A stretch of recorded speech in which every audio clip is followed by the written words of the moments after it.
ఏది ఇచ్చినా కూడా చేసే విధంగా కృషి చేస్తా అని చెప్తున్నారు. కెమెరామెన్ మహేష్తో Sravani, 99 TV, Vijayawada. BRS MLA Kaushik Reddy కీలక వ్యాఖ్యలు చేశారు. రేవంత్ పొన్నం ట్యాక్సులు వసూలు చేస్తున్నారని ఆరోపించారు.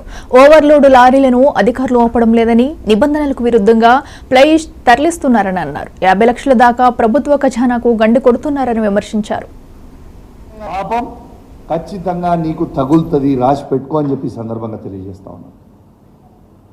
అని తెలియజేస్తూ ఇప్పటికైనా కూడా అధికారులని నేను డిమాండ్ చేస్తా ఉన్నా, దయచేసి ఇవి వెంటనే ఆపండి. ఇది మీరు వెంటనే ఇంకొక 3-4 డేస్లో కూడా ఇట్లనే లారీలు నడిచినాయి అంటే మాత్రం it will be a serious issue. ఇంకా రేపు లా అండ్ ఆర్డర్ అదుపు తప్పితే దీనికి బాధ్యులు మేము కాదు, ప్రజలు గారు. దీనికి బాధ్యులు ట్రాన్స్పోర్ట్ మినిస్టర్ గారు, దీనికి బాధ్యులు డిటిసిలు, దీనికి బాధ్యులు ట్రాన్స్పోర్ట్ కమిషనర్ గారు, ప్రిన్సిపల్ సెక్రటరీ గారు, ఆర్టీఓలే అవుతారు.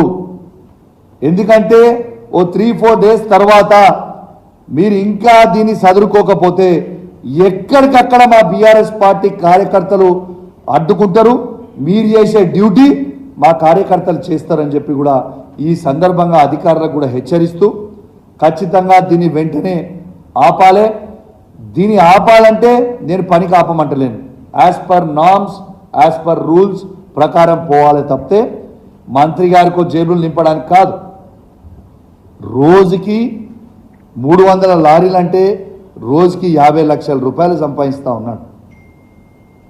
ఇదానే వచ్చిన 6 నెలల్లో మీరు ఇదే ట్రాన్స్పోర్ట్ మినిస్టర్ గారి మీద ఎన్ని అలిగేషన్స్ అండి? 6 నెలలు కాలే. ఒకసారేమో అధికారులకు ఫోన్ చేసి బెదిరిస్తాడు. మీ అందరు లైవ్గా వీడియో విన్నారు. ఎంఆర్ఓ గారికి, ఆర్డీఓ గారికి ఫోన్ చేసి ఏం చెప్తారు? కౌశిక్ రెడ్డి గారు ఎమ్మెల్యే గారికి కళ్యాణ లక్ష్మి చెక్కులు మీరు పంచనిస్తే మంచిగుండదు అని బెదిరిస్తాడు. నోటిద్దులా రెడ్ హ్యాండెడ్గా దొరికిపోయింది. దాంతోపాటు సైదాపూర్ మండలంలో ఒక గ్రామంలో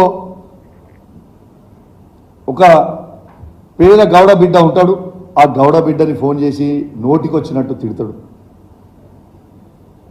ఇలా మంత్రి ఇంకేంటిది ఆయన? లేకుంటే స్టేజ్ మీద ఉంటాడు, కార్యకర్తల కడుపులో డిషూమ్ డిషూమ్ డిషూమ్ డిషూమ్ అని కుదురుతాడు. అరే వాట్ ఈస్ దిస్? ప్రెస్ మీడియాలో పోతాడు, ప్రెస్ మీడియాలో ఎవరైనా క్వశ్చన్ అడితే అంటాడు. అరే ఇదేంటి భయ్, వాట్ ఈస్ దిస్? అంటే ఇంత జోకర్ అయిపోయిండు. ఈ స్కామ్ గ్రేస్ని నిజంగా కాంగ్రెస్ స్కామ్ గ్రేస్గా మారిపోయింది. ప్రజలందరూ కూడా మిమ్మల్ని గమనిస్తూ ఉన్నారు.